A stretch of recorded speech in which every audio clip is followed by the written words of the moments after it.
팔복은 하나님 나라 백성들의 특징을 열거합니다.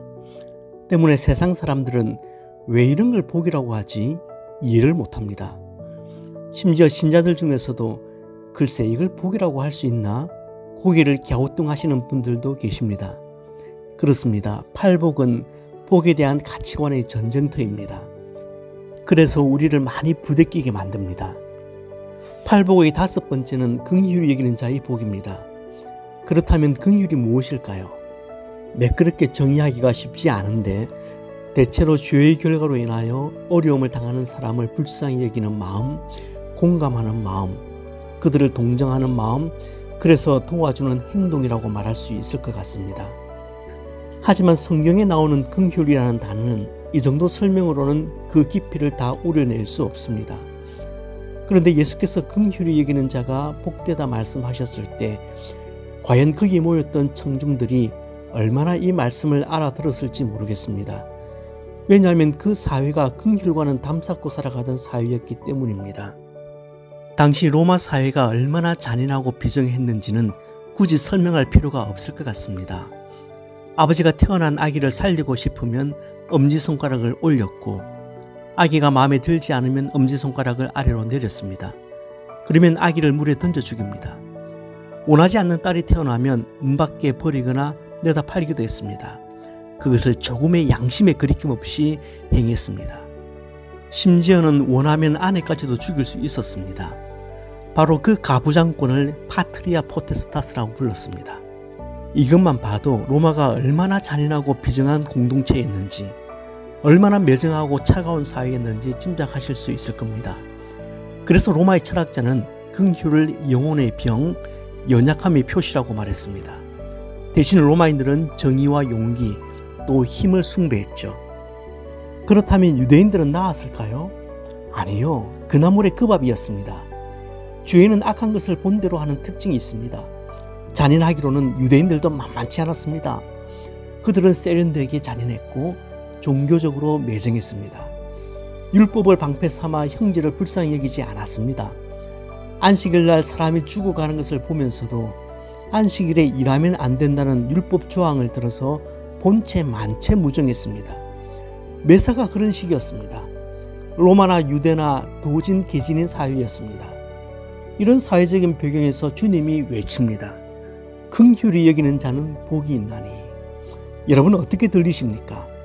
차갑고 냉정한 세상에서는 이를 악물고 정은 억제하고 좀 독하게 살아야 손해보지 않을 것 같은데 주님은 정반대의 말씀을 하시는 겁니다. 번지수가 이렇게 다른데 어떻게 하면 좋을까요? 둘 중 하나입니다. 세상 물정 모르시는 주님이 본인 하신 말씀을 지금이라도 철회하시든지 아니면 우리가 이 말씀을 액면 그대로 따르든지 중간 지점은 없습니다. 자꾸만 말씀 앞에서 적당하게 타협하려고 하지 마십시오. 어떤 신앙인은 가인의 어법을 써서 이렇게 말할 겁니다. 우리가 이웃을 지키는 자니까 그 양반들이 고통당하는 것은 다 그럴 만한 이유가 있어서인데 왜 이해관계도 없는 우리들어 그들을 긍휼히 여기라고 하십니까? 전형적인 세상의 논리입니다. 어떤 신앙인은 이렇게 물타기를 합니다. 그래도 기독교가 타 종교에 비해서 많은 선행을 행하고 있지 않습니까? 예, 통계도 그렇게 말하고 있습니다. 그러나 긍휼을 베푸는 것에 대해서 우리의 비교 대상은 타 종교가 아닙니다. 그렇게 되면 기독교가 율법적으로 변하는 것은 시간 문제예요. 주님의 말씀은 비교 우위의 긍휼이 아니라 절대적 긍휼입니다. 너는 하나님의 사람이니까 긍휼을 베풀어야 한다는 것이고 긍휼이 풍성하신 하나님이 허물로 죽은 우리를 그리스도와 함께 살리셨기에 내 이웃에게 긍휼을 베풀라고 너도 그와 같이 하라고 말씀하십니다. 염치가 있다면 한번 생각해 보십시오. 우리가 하나님의 자비와 긍휼을 받기에 가당키나 한 존재들입니까? 하나님이 나를 긍휼히 여겨주시지 않았다면 나 같은 것이 어떻게 하나님의 눈에 들 수가 있었고 하나님의 양자가 될 수 있었겠습니까? 나에게 무슨 재주가 있습니까? 하나님이 그저 나를 긍휼히 여겨주셨기에 하나님의 자녀된 것 아닙니까? 사실 하나님의 긍휼이 없다면 저 같은 놈은 국물도 없어요. 그리고 거기서 또 끝이 아니잖아요. 지금도 저와 여러분을 긍휼히 여겨주시기 때문에 우리가 하루를 버티지 않습니까? 우리가 타인을 긍휼히 여길 수 있는 샘 근원은 바로 여기에 있습니다. 말할 수 없는 큰 긍휼을 받았고 지금도 그 긍휼의 치마폭에 쌓여서 살아가고 있기 때문입니다. 가정에서 긍휼이 사라지면 가정은 잠시 들르는 하숙집에 불과합니다. 긍휼이 사라지고 차가운 교리만 있는 교회, 그래서 주님 앞에서 서로를 긍휼히 여기는 마음 없이 옳고 그름만을 가지고 싸우는 교회는 죽은 교회입니다. 서로 불쌍히 여김이 없는 곳에는 생명의 역사도 치유의 역사도 없습니다. 오늘 교회가 점점 긍휼함을 잃어가기 때문에 교회 본연의 생명과 힘을 잃어버린 것 같아요. 바울은 디모데에게 말세의 현저한 특징 가운데 하나가 사람들이 무정해지는 것, 긍휼이 사라지는 것이라고 말합니다. 그렇다면 긍휼히 여기는 자에게 약속된 복은 무엇일까요? 긍휼히 여김 받는다는 복입니다. 이 말씀은 남을 불쌍히 여겨서 자비를 베푼 사람에게는 그가 베푼 자비만큼 하나님께서도 자비를 베푸신다는 어떤 조건부 의미로 들립니다.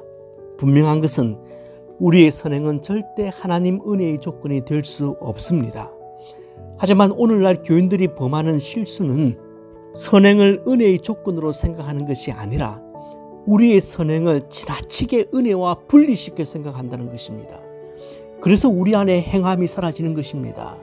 하지만 분명히 말씀드릴 수 있는 것은 내가 다른 사람을 긍휼히 여길 때 나 자신이 하나님께 긍휼히 여김 받고 있다는 것을 알게 됩니다. 그게 복이죠. 오늘 우리 주위에도 강도 만난 사람이 있고 한낮에 나와서 물을 길러야만 하는 사연을 가진 여인이 있습니다. 병든 자녀로 고통하는 어머니가 있고 40년 된 병자도 있습니다. 소외된 삭개오도 있어요.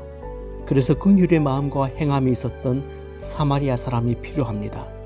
성경은 긍휼과 자비로 옷 입고 서로 불쌍히 여기라고 말씀합니다. 야고보는 좀 더 노골적으로 표현합니다. 긍휼을 행하지 아니하는 자에게는 긍휼 없는 심판이 있으리라. 긍휼은 심판을 이기고 자랑하느니라. 긍휼은 심판을 이기고 자랑합니다.